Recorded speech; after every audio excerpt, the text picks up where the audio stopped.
Graça e paz, irmãos e irmãs. 57 anos, jovem igreja, né? Muito jovem. Alguém discorda?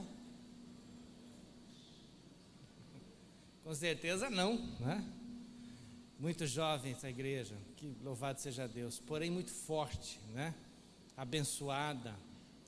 E tem sido dias especiais para mim estar aqui com você, com vocês, foi muito especial, tem sido muito especial, né? Estar um tempo aí com o Watterson, na sua família, que bom, viu, Watterson, ter te conhecido há anos atrás, foi um privilégio, né? Com certeza eu faço minhas suas palavras, você também está no nosso círculo de amigos, de companheiros de caminhada, né? Juntamente com o Ivan, com o Dom João, né, com o pastor Mário aqui da IPI de São José do Rio Preto, também nosso amigo. E eu quero agradecer muito esse tempo de estar aqui com vocês, agradecer ao conselho da igreja, né, pelo convite e pela acolhida que vocês nos fizeram. Que privilégio para nós estarmos aqui, né? Queridos, eu quero compartilhar da palavra com vocês lá no Evangelho de Lucas, capítulo de número 2.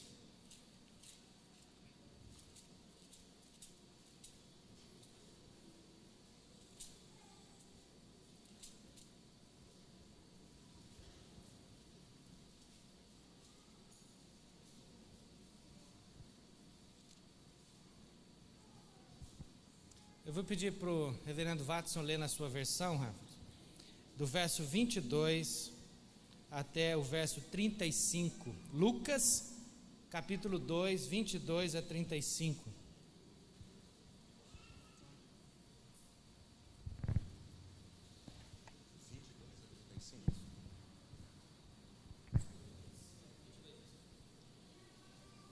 Completando-se o tempo da purificação deles, de acordo com a lei de Moisés, José e Maria o levaram a Jerusalém para apresentá-lo ao Senhor.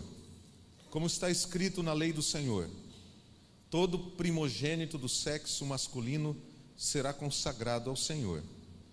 E para oferecer um sacrifício de acordo com o que diz a lei do Senhor, 2 rolinhas ou 2 pombinhos. Havia em Jerusalém um homem chamado Simeão, que era justo e piedoso, e que esperava a consolação de Israel. E o Espírito Santo estava sobre ele. Fora-lhe revelado pelo Espírito Santo que ele não morreria antes de ver o Cristo do Senhor. Movido pelo Espírito, ele foi ao templo.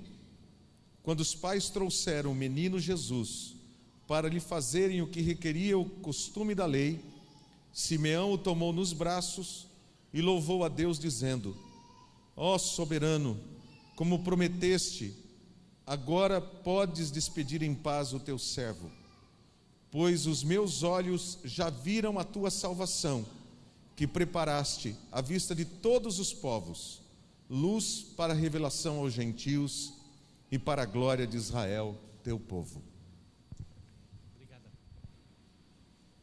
Obrigado, pastor. Vamos orar mais uma vez. Pai, eis a tua palavra do Senhor para o nosso coração. A lemos e sabemos, ó Pai, que se o teu Espírito Santo não agir neste momento, de nada adianta qualquer intenção e qualquer esforço nosso. Então eu te peço, Senhor, que aquilo que até agora foi transpiração, estudo, oração, possa ser agora, ó Pai, iluminação da tua parte. Que o nosso coração, ó Pai, seja tocado por Ti, em nome de Jesus. Amém. Amém. Graças a Deus. Irmãos, essa é a terceira mini biografia que nós vamos conversar nesses dias. Ontem nós falamos a respeito de 2 homens, discípulos de Jesus, a caminho de volta para casa, a caminho de Emaús, e se encontraram com Jesus. Jesus caminhou com eles e mudou completamente a vida deles a partir daquele momento. Nós conversamos hoje pela manhã um pouquinho sobre a vida do apóstolo Paulo e como ele pensava a respeito de si mesmo, estando já preso, praticamente no final do seu ministério e do seu tempo aqui na terra, e como ele tinha o coração agradecido, aquecido, a ponto de alegrar outros com as suas palavras, mesmo estando preso. Hoje eu quero conversar com vocês a respeito dessa história, deste homem chamado Simeão, que se encontra nada mais, nada menos do que com a família de Jesus, José e Maria. Por volta dos 40 dias já de nascido Jesus já havia sido circuncidado ao 8º dia, conforme havia a prescrição na lei de Deus. Isso já tinha feito, passados os dias da purificação, mais ou menos 40 dias, eles então se dirigiam ao templo, a fim de que Jesus fosse ali apresentado, conforme era o costume, registrado lá em Êxodo capítulo 13, em obediência à palavra de Deus, a família do Senhor vai ao templo. Mas lá no templo havia esse homem, o Simeão, que já há muito tempo aguardava a consolação de Israel. Isso significa que aquele homem, irmãos, mesmo, segundo aqui podemos entender pelo contexto, já avançado em dias, muito provavelmente, aguardava há muitos anos o momento em que Deus haveria de intervir naquela história, mudar a história do seu povo. Israel vivia dias de profunda tristeza. Na verdade, irmãos, o Cristo de Deus era aguardado, porque se isso não acontecesse, aquele homem com certeza, irmãos, poderia terminar os seus dias sem ter nada palpável para dizer: Deus esteve conosco. A expectação que ele tinha, irmãos, é que o seu povo pudesse novamente ser visitado por Deus. Pelo menos 400 anos havia aquilo que nós chamamos de silêncio da parte de Deus, um silêncio, nenhum profeta havia. Também havia a perseguição, o castigo, o chicote dos romanos sobre aquele povo, sem contar, irmãos, numa religião fria, em que consistia basicamente, irmãos, de mandamentos aplicados de forma dura sobre aqueles que nada podiam fazer, mas aplicados de forma branda sobre aqueles que deveriam dar o exemplo. Uma religião que privilegiava quem poderia pagar e participar de todo aquele sistema de sacrifício que o templo proporcionava. Não é à toa que Jesus, depois de um tempo, depois de iniciar o seu ministério, vai até o templo a fim de purificá-lo, a fim de dizer: esta casa aqui tem que ser casa de oração. Mas Simeão estava lá naquele lugar. É um homem, irmãos, que tem no seu coração certamente o eco da palavra que disse o profeta Jeremias no livro das Lamentações, quando ele diz assim: eu quero trazer à memória aquilo que me pode dar esperança, aquilo que me pode dar esperança. Aliás, ele também diz assim no mesmo livro: bom é ter esperança, e é bom aguardar isso em silêncio a salvação do Senhor. O coração daquele homem era cheio de esperança, mas sua esperança não era vazia. Ele havia recebido por revelação da parte de Deus de que ele não morreria sem que visse a consolação de Deus no seu coração, sem que ele visse a consolação de Deus, o agir de Deus intervindo em todas as suas circunstâncias, mudando de tudo. Simeão vivia com esperança, coração cheio de expectativa. Você tem expectativa no seu coração de alguma coisa que você aguarda, né? Que você está esperando? A conversão de alguém, a conversão do filho, da filha, de uma nora, de um genro, do pai, da mãe, a cura, quem sabe, de alguém. Quem sabe você está com o coração há tanto tempo aguardando, orando, buscando a Deus, aguardando o dia em que a tua vida possa mudar em alguma área, em alguma situação. Nós todos, irmãos, precisamos disso para viver, o coração cheio de esperança. Esse homem tinha. Como é que eu e você podemos, irmãos, mesmo que as circunstâncias à nossa volta não nos favoreçam, como é que eu e você podemos viver uma vida superlativa, uma vida boa diante de Deus, mesmo quando o contexto à nossa volta não nos favorece? Isso me faz lembrar de uma música que eu acho que é bem antiga, tempo do pastor Watterson. Não olho as circunstâncias, não, não, não, eu olho o seu amor, não me guio por vista, alegre sou. Não olho as circunstâncias, não, não, não, eu olho o seu amor. Simeão tinha isso no seu coração. Alguma coisa pode acontecer, alguma coisa pode acontecer, e vai acontecer, e eu sei que não vou morrer antes que isso aconteça. Ele tem essa certeza no seu coração. Lá adiante, de uma terra não muito distante dali, vinha esta família, José e Maria, sem a mínima consciência e sem conhecer provavelmente o Simeão, nada a ver com a sua vida, nada a ver com a sua história, abraçando um menino de poucos dias de vida, e que mesmo José e Maria, com toda o conhecimento de que aquele menino era especial, mas ainda eles não tinham conhecimento total do que haveria de acontecer com aquela criança quando ficasse adulta. Eles têm simplesmente um menino nas suas mãos. Que alegria! Essa família, segundo o texto bíblico, ao oferecer esses pombinhos, essas rolinhas, significa que era uma oferta, irmãos, mínima que eles podiam fazer. Eles não tinham muito, sabemos muito bem disso. Os pastores que visitaram aquele menino já tinham voltado para os seus campos, os magos já tinham voltado para o Oriente, a estrebaria na qual ele havia nascido já tinha retomado a sua vida cotidiana, os animais já lá entraram novamente, e Maria agora e José têm que tocar a sua vida adiante, fazer o que tinha que ser feito, e vão então em cumprimento à lei de Deus para o templo apresentar aquele menino. E o Simeão estava lá, aguardando, todos os dias, chegava lá: será esse o dia? Será esse o dia em que verei o Messias? Será esse o dia em que abraçarei aquela criança tão esperada? Mas ele não faltava. Irmãos, aqui vem uma coisa que nem está no nosso esboço aqui, mas fica uma coisa para você pensar. Se nós temos expectativas da parte de Deus, irmãos, a gente não pode deixar de levar a nossa vida cotidiana buscando a Deus todos os dias, vindo para a igreja, porque na hora que a gente menos espera, a esperança se torna realidade. Muitas vezes, irmãos, quando a esperança, na nossa opinião, se torna tardia, a gente começa a abandonar a nossa vida com Deus.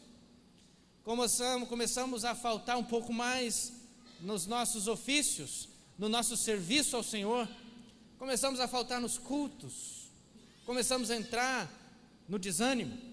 Mas Simeão não era assim. Simeão era um homem que tinha condições, irmãos, de enfrentar a circunstância difícil, o tempo difícil em que ele vivia, porque ele tinha uma boa dose de esperança. E eu, irmãos, posso aqui dizer que Simeão, posso dizer que ele tinha esse sonho, essa expectativa, não no sonho no sentido daquele que a gente tem à noite lá dormindo, mas essa expectação que a gente tem diante de tanta coisa na nossa vida.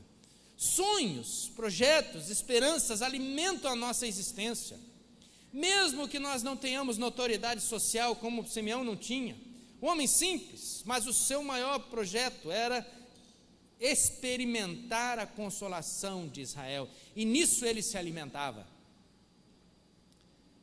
Pastor Watterson disse que visitou a Escócia, né, Watterson?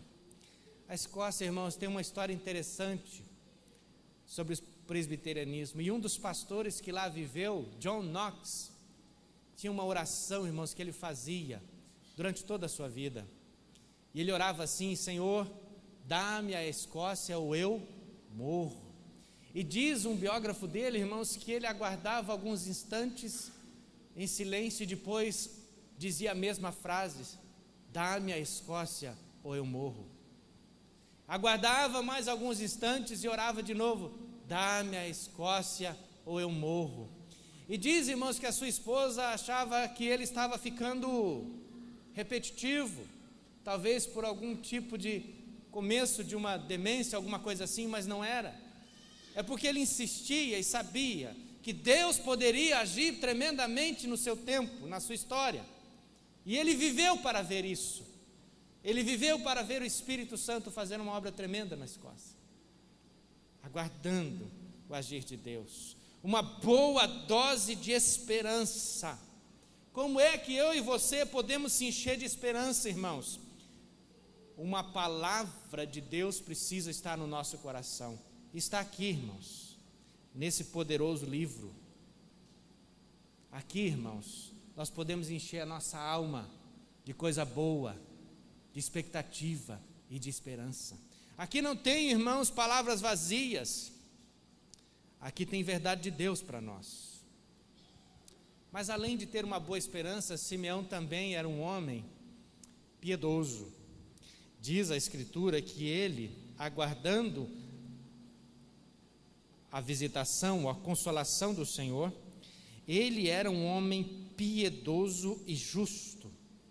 A palavra piedoso, irmãos, significa que ele tinha um relacionamento com Deus. Enquanto não acontecia, ele cultivava a piedade, ele alimentava a piedade, a ponto de o historiador Lucas falar sobre ele e o qualificando como piedoso. Piedoso é aquele, irmãos, que quer cultivar o relacionamento, a comunhão com o Senhor, a comunhão com o seu Deus. Mas ele não somente era piedoso, diz que ele também era justo. E isso tem a ver, irmãos, com o seu relacionamento interpessoal. Ele era tido por justo porque o seu relacionamento com as outras pessoas era um relacionamento bom, com Deus e com os outros. Pessoas, irmãos, que receberão visitação de Deus em suas vidas, é porque apesar de todas as circunstâncias adversas, continuam cheios de esperança e continuam mantendo relacionamentos com Deus e com os outros.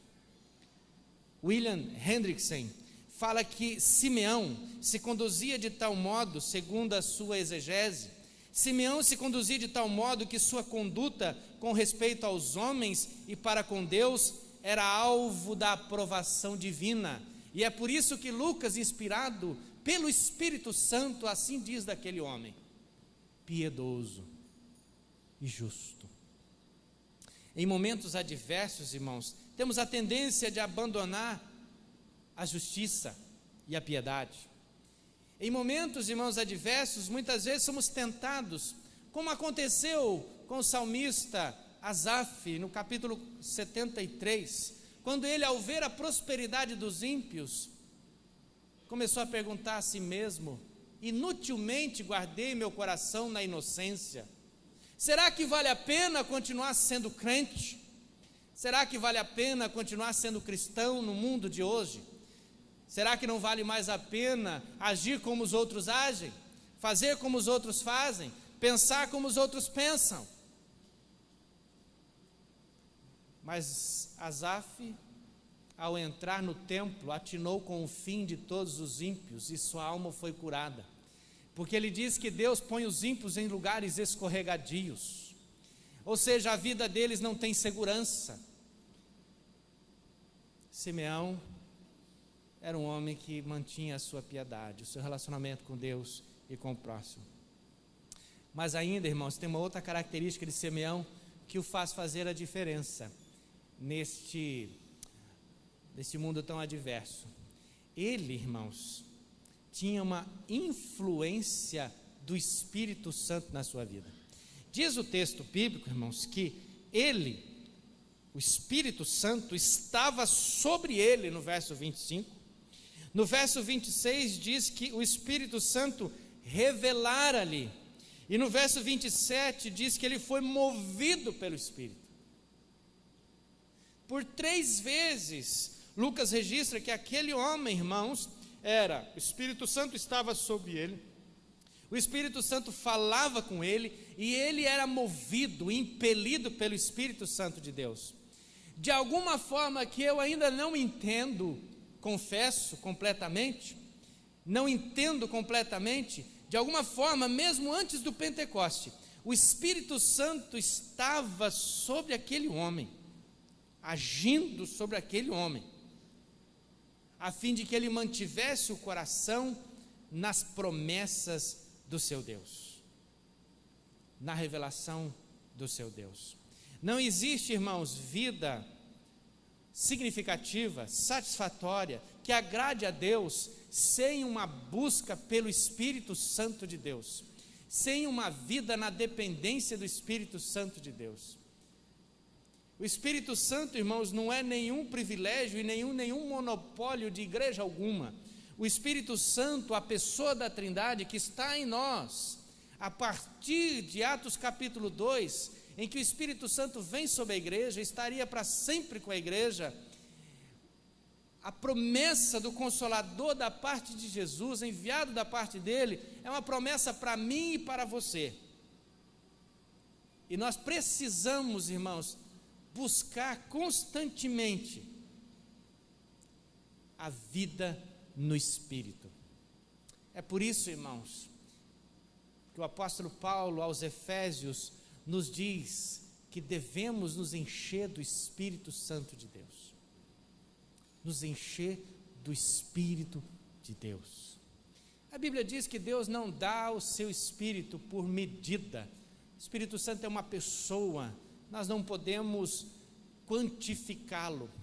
Eu entendo, irmãos, que buscar mais do Espírito é dizer: Deus, adentre a áreas da minha vida, adentre aos meus pensamentos, aos meus sentimentos e ocupe todo e qualquer espaço da minha vida, tirando tudo e todo empecilho que impede a plena ação do Senhor na minha vida. O comentarista diz que quando Simeão foi movido, ou no Espírito ele foi ao templo, Hendricks fala que Simeão, naquele momento, a sua alma parece ter sido liberada por um momento das algemas do tempo e do espaço. Era como se ele tivesse sozinho com Deus. No Espírito ele foi no templo. O relato de Lucas, irmãos, sobre a natividade, todas as vezes que alguém era cheio do Espírito Santo, resultava em adoração dirigida pelo Espírito Santo de Deus.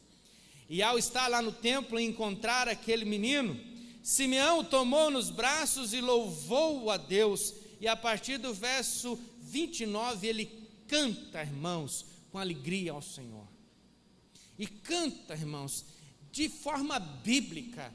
Na verdade, o cântico de Simeão, sua letra está ali, irmãos, inspirada no livro do profeta Isaías, no capítulo 42 e 49. Ser cheio do Espírito Santo de Deus é ser cheio da palavra e da revelação de Deus no meu coração, que é a Sagrada Escritura. Não é cantar qualquer coisa, mas é cantar segundo a fé. O Espírito criou as circunstâncias favoráveis ao encontro daquele homem com o menino Jesus. Mas aqui, irmãos, eu quero deixar com vocês mais uma coisa muito importante para a gente pensar e quero provocar em você uma atitude. A Bíblia diz que Simeão era um homem piedoso, era um homem justo, era um homem esperançoso, assíduo ao templo, aguardando a vinda do Filho de Deus, aguardando a vinda do Messias. Porém, irmãos, faltava-lhe uma coisa: o encontro com Cristo. Olha que coisa interessante. Ao ver aquele menino, movido pelo Espírito Santo, os pais já estavam lá. Simeão o toma nos braços e louva a Deus. E olha o que ele diz: agora, Senhor, pode despedir em paz o teu servo segundo a tua palavra, porque os meus olhos já viram a tua salvação. Eu acho essa cena, irmãos, bastante inusitada e, para quem é pai e mãe, um tanto quanto apavorante no primeiro momento. Para quem é pai e mãe, você imagina um recém-nascido de 40 dias e você adentrando aqui na igreja com esse menino nos braços, ou menina, bebezinho de 40 dias, um estranho, você não sabe quem é, sem pedir autorização alguma, toma esse menino no seu braço e já, o que é isso? Eu não sei se já aconteceu com você, irmão, mas quando a gente tem nenenzinho pequeno, tem um punhado de gente que gosta de beijar, não tem? Né? Coitado das crianças, recebe cada beijo de cada um, que não é fácil, né? Mas tem um povo que quer beijar, né? E eu me lembro quando nasceram os meus filhos, foi muito engraçado, porque, gente, sempre quando nasce uma criança, sempre os pais ficam aquele negócio, você põe roupa e vem e traz para a igreja, aí um fala assim, nossa, esse menino vai morrer de calor. Aí você tira a roupa, aí vem outra tia e fala, ô, esse menino está com frio, põe roupa desse menino. Não é assim, não? E cata um, e cata outro, né? E criança é um negócio interessante, gente. Quem aqui é daquele tempo que amarrava a criança, o umbigo da criança, apertava, e gente, o povo tinha um medo com o umbigo da criança, não tinha? Sei ou não? Entendeu? E tem mais, gente, as mães naquele tempo, no meu tempo, enrolava tanto a criança que parecia um casulo de bicho da seda, não é? Ficava ali, gente, colhido, gente, só o olhinho de fora e o narizinho, mais nada, nem a boca do menino aparecia, né? A frente fria estava lá no sul do Rio Grande do Sul e a mãe já punha roupa aqui na criança, é assim, né? Hoje é um pouco diferente talvez, né? Os médicos já tentam esclarecer, não, está calor, deixa esse menino aí respirar, gente boa. Mas a cena é muito interessante. Aquele homem chamado Simeão, mesmo sendo tudo isso, mesmo sendo uma pessoa boa, mesmo sendo piedoso, faltava-lhe alguma coisa, irmãos. Por isso ele diz, pode despedir em paz o teu servo, porque agora os meus olhos viram a tua salvação. Porque, irmãos, você pode ser uma pessoa muito boa, você pode honrar os seus compromissos financeiros, você pode ser um bom marido, uma boa esposa, um bom filho, você pode ser um jovem excelente, estudioso, leva a sério os seus estudos, você pode ser uma criança muito legal, você pode ser uma pessoa já idoso e olhar para o seu passado e dizer, olha, nunca fiz mal a ninguém, nunca defraudei ninguém, nunca dei prejuízo para ninguém, cumpri todos os meus compromissos, mas só tem uma coisa que eu quero te dizer, se até o último dia da sua vida, você não se encontrar com o Senhor Jesus e se arrepender efetivamente dos seus pecados, e entregar o seu coração para o Senhor Jesus, com toda a sua reputação, você não entra no céu. É por isso que Simeão pega aquele menino e fala, agora sim eu estou em paz, porque eu vi a salvação de Deus na minha vida. Irmãos, a minha conversão aconteceu quando eu tinha 19 anos de idade. Eu fui criado ouvindo a palavra de Deus, frequentando a escola dominical desde criança, desde quando meu pai se converteu, quando eu tinha 5 anos de idade. E a partir dos 6 comecei a frequentar a igreja. Dos 15 aos 19 achei que era dono do meu nariz. E estudando fora, longe de casa, pensei comigo assim, agora não preciso ir na igreja. Até o dia, irmãos, que quando 19 anos de idade, formado no ensino médio, retornei para a casa dos meus pais.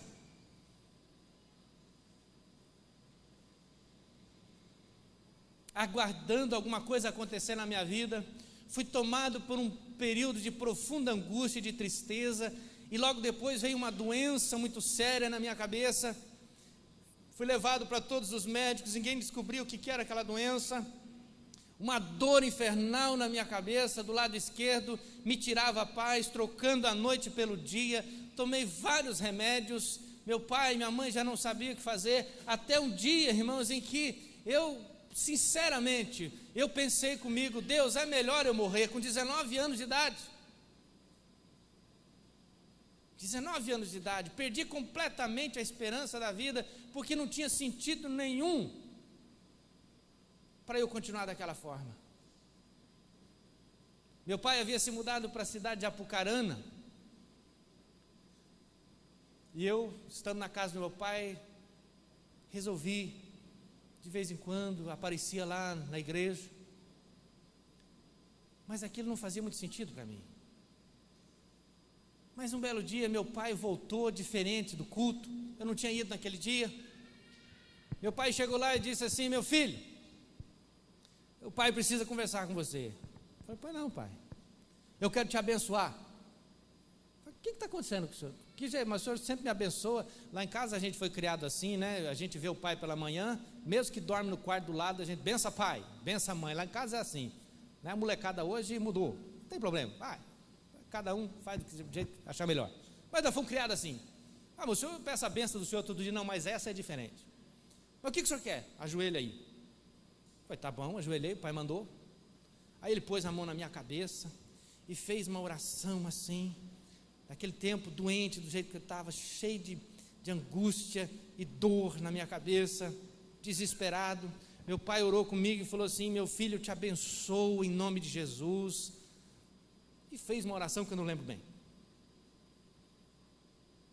Quando foi no outro dia, gente, apareceu o pastor lá em casa. Na verdade, vou voltar a fita um pouquinho. Eu estava internado no hospital e me botaram na enfermaria. Quem já ficou aí doente, ficou internado na enfermaria? Um punhado de gente. Alguém já ficou, não? Já? Já? É bom, né? Todo mundo lá. E eu, gente, não sei por que cargas d'água, me colocaram na enfermaria, onde só tinha gente mais idoso. Não tinha nenhum jovem lá. Também, né? Normal. Estamos ali. E eu me lembro até hoje do nome dele, do seu Benevenuto. O seu Benevenuto, gente, ficava na maior alegria quando ia receber a visita da família. Ele tomava banho e agitava as enfermeiras todas e tal, e ficava cheiroso. E era a maior alegria quando vinha a família, mas quando a família ia embora, o seu Benevenuto começava a chorar. Eu pensava comigo: meu Deus do céu, minha vida já está. E eu estou lá deitado naquela cama, adormeci. Quando eu acordo, gente, tinha um presbítero da igreja, louvado seja Deus pela vida dos presbíteros. Presbítero da igreja que eu nem tinha reconhecido ainda, eu só via a mão dele na minha cabeça, orando por mim, gente. E ele orava assim, daquele jeitão animado, né? E chacoalhava assim e tal, e orava e tal, e fazia assim: Senhor, em nome de Jesus. Eu falei: gente, eu estou ruim mesmo, porque com uma oração dessa aí, eu vou morrer. Quando ele tirou a mão, era o presbítero Edson Melo, que hoje está vivo, né, lá em Apucarana, muito doente, está cometido de uma doença que o impede, né, de locomoção. Presbítero amado de Deus. Aí isso aconteceu numa semana, na outra o pai chega em casa diferente. Quando é depois dessa oração do meu pai, chega o pastor lá em casa. Aí eu falei: alguma coisa. E eu fiquei desconfiado, eu falei assim: eu estou com alguma coisa, vocês não querem me contar. Porque o presbítero foi lá orar. O senhor vem aqui me abençoar, agora vem o pastor. Alguma coisa vocês não estão contando para mim. O pastor veio orar comigo. E orou comigo. E eu me lembro, gente, dele lendo a Bíblia e apontou para o meu rosto e disse assim: filho, se você entregar sua vida para Jesus, sua vida jamais será a mesma. O brilho voltará no seu coração. Sua alma vai ser curada. Sua vida vai se encher de esperança. Você vai ser um jovem de Deus. E foi falando, gente, e foi falando. E aquela palavra foi entrando na minha cabeça, no meu coração, e eu comecei a chorar. E o pastor orou comigo, ele foi embora, e eu fui ficando com aquele negócio por dentro. Eu não conseguia dormir. Por fim, alta hora da madrugada, eu dormi. Quando eu acordei, gente, de madrugada, tinha uns parentes dormindo lá em casa. Sabe como é que é? A casa de pobre sempre tem uns parentes, né? Quando vem, dorme tudo no chão. Aí você levanta de noite para ir no banheiro, você pisa no pescoço de um, pisa nos dedos de outro, até chegar lá no banheiro. E tinha um punhado de gente lá dormindo. Eu acordei de noite, gente, e olhei. Eu vou contar essa experiência aqui para vocês. Experiência, cada um tem a sua. Mas quando eu acordei, eu senti, irmãos, que alguma coisa estava me oprimindo, tentando tirar minha paz. E eu senti literalmente uma presença maligna ali, perto de mim. E eu tentei com todas as forças me reunir com um pouco de fé que eu tinha e dizer: sai em nome de Jesus, vai embora. Depois de um tempo eu consegui dar um grito. Fui lá no quarto do meu pai e falei assim: pai, o senhor escutou gritar? Ele disse: eu não escutei não, meu filho. Não escutei você gritar não. Foi apavorante. Tentando compreender tudo aquilo, deitei novamente ali no chão da sala, abri os olhos novamente, estava o meu pai, só com a roupa de baixo, orando por mim, e meu pai balançava a cabeça desesperado e orando. E gente, e o meu pai é tão sistemático, que meu pai nem shorts usava. Eu só fui descobrir que meu pai tinha perna depois de muito tempo. E o meu pai tão desesperado naquela noite, gente, sem ligar para qualquer parente que tinha, você riu, mas é verdade. Meu pai orava comigo, novamente orando por mim. Adormeci. No outro dia pela manhã, minha vida parece que estava diferente. Minha avó falecida ligou lá de Faxinal. Aliás, quem nasce em Faxinal é faxinalense. Minha avó ligou lá para mim: filho, a avó está aqui orando por você. Eu falei: vó, dona Marcília, eu vou dizer uma coisa para a senhora. Eu acho que a minha vida está mudando mesmo, e eu vou ser pastor. E eu falei, e minha avó parou de falar. Eu falei: morreu. Vó! E eu gritava: vó! E ela disse: oh, meu filho. Minha avó crente da Assembleia de Deus, daquela uma do cabelo comprido ainda, gente. Ia lá. Eu falei: vó, fala alguma coisa. Meu filho, a avó está orando muito tempo por você. Eu falei: não, é você sim, vó. Se hoje, minha vida, se Jesus mudou minha vida, eu vou ser pastor. Eu vou ser pastor. Eu não sei nem o que é isso. Chamei meu pai na hora do almoço, falei: pai, está acontecendo assim, assim, assado. Meu pai falou assim: menino, vai com calma com esse negócio aí, você vai devagar, vamos pensar melhor nesse negócio. Não, eu vou ser. Não, espera aí, rapaz, calma, vamos ajeitar a situação aqui, vamos ver esse negócio aí. Meu avô e meu bisavô, irmãos, por parte materna, era envolvido com o ocultismo. No dia que meu avô foi enterrado, eu fui parar no hospital com a dor de cabeça que me perseguiu durante muitos anos, até esse dia em que eu, no meu discernimento, cada um tem a sua história, fica para você pensar nisso, até nesse dia em que o meu pai orou comigo, que o pastor foi lá, me disse essas coisas, eu entendi o Evangelho de Deus e me rendi ao Senhor Jesus, com 19 anos de idade, no mês de fevereiro de 93.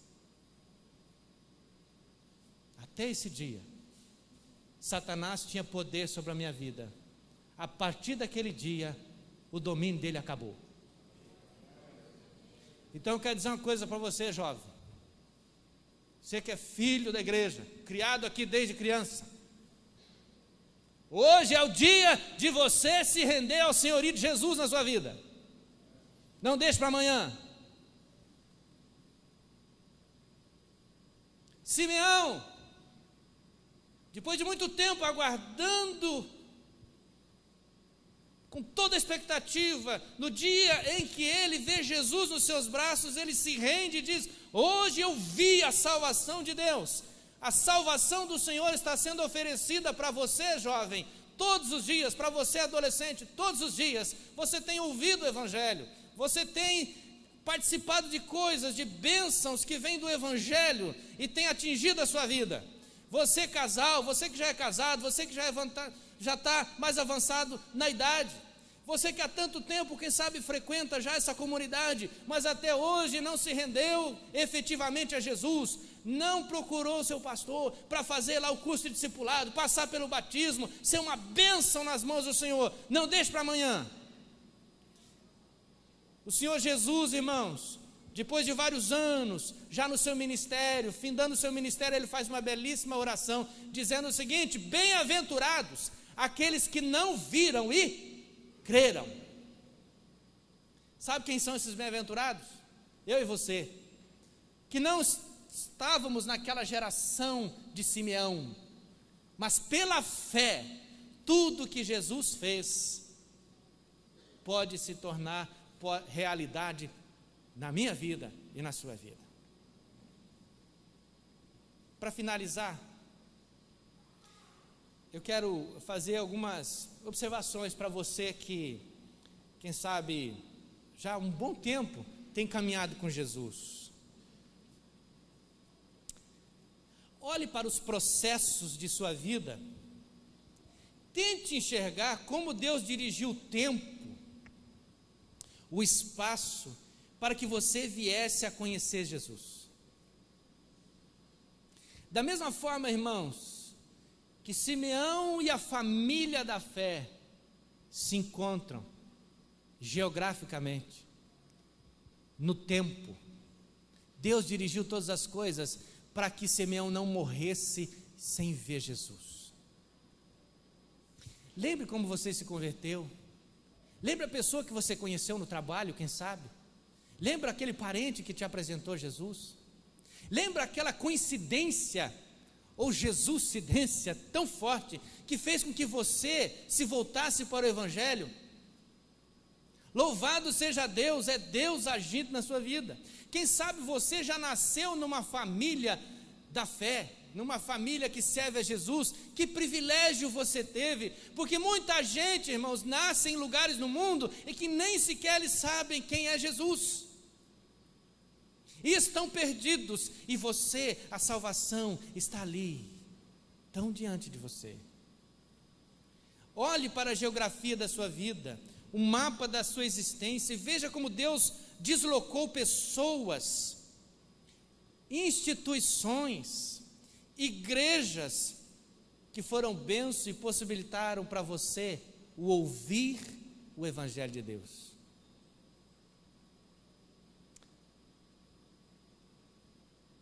Olhe para o mundo de hoje e veja como Simeão, pois o mesmo Cristo que salva, também, irmãos, pode levar à ruína aqueles que não o recebem. Foi isso que disse Simeão para aquela mãe que ali chegou com o menino Jesus. Olha, para muitos esse menino vai ser salvação, mas para outros vai ser condenação. Não deixa para amanhã não. Hoje pode ser o dia da visitação do Senhor na sua vida. Os processos da sua vida podem fazer parte dos processos de Deus na vida de uma outra pessoa. Olha que maravilha, irmãos. Você já participou da conversão de alguém? Você já esteve envolvido na história da conversão de alguém? Tem privilégio maior do que esse?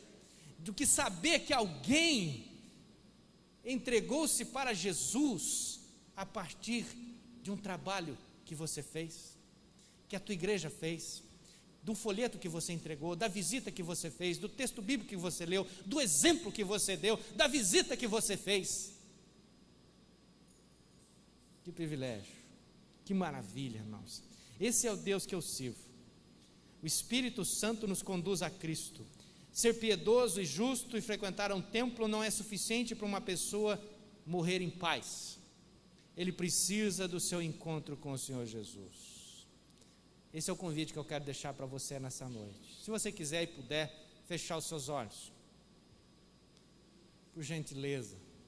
Tem alguém aqui nessa noite que hoje eu quero entregar minha vida para Jesus, eu quero entender mais o que é essa mensagem. Ergue sua mão, quero orar com você. Mais alguém? Eu quero orar também por você, quem sabe o seu coração precisa ser aquecido novamente. Quem sabe você anda meio desanimado espiritualmente, carece de que a força do Evangelho de Jesus na sua vida possa aquecê-lo novamente. Eu quero orar com você também. Tem alguém assim? Ergue sua mão, eu quero orar com você. Mais alguém? Mais alguém? Pode baixar sua mão. Ô Pai bendito de misericórdia e bondade, nesse dia de aniversário de organização dessa igreja, Igreja que nasceu no teu coração, de gente, ó Pai, que tem te servido durante tantos anos, na pregação do Evangelho, o Evangelho que salva, o Evangelho, ó Pai, que faz a diferença na vida de muita gente, que fez a diferença na minha vida, na vida do pastor Watterson, na vida de vários irmãos, o Evangelho de Deus, o Evangelho que é poderoso para destruir todas as fortalezas do inimigo, para libertar o pecador do domínio do pecado, esse Espírito Santo que nos conduz, que amolece o nosso coração, que age transformando a nossa vida num local fértil para o semear da Tua palavra. Tu que ages na nossa vida, querido e doce Espírito Santo, aplica essa verdade em cada coração. E essas pessoas, Senhor, que, ó Pai, se rendem ao Senhor nessa noite. E essas pessoas, ó Deus, que querem, ó Pai, ter o coração aquecido novamente. Ó Espírito Santo, ajuda essas pessoas, Senhor. Ajuda esses irmãos, ó Pai, a fazer parte de um processo, Senhor, de salvação. Leve o Senhor para alguém que está aguardando ouvir a mensagem. Leve o Senhor para quem sabe para uma família que está, ó Pai, só esperando o momento de alguém chegar lá e serem esclarecidos do poder de Deus, do poder do Evangelho, e se render ao Senhor Jesus. Muito obrigado, Senhor, nessa noite. Abençoa esta igreja, os irmãos, o conselho, os presbíteros, os diáconos. Sê com eles, ó Deus, fortalece sua fé, abençoa a vida do pastor dessa igreja, sua esposa, os seus filhos, que eles continuem incansavelmente, Senhor, nesse trabalho tão bonito,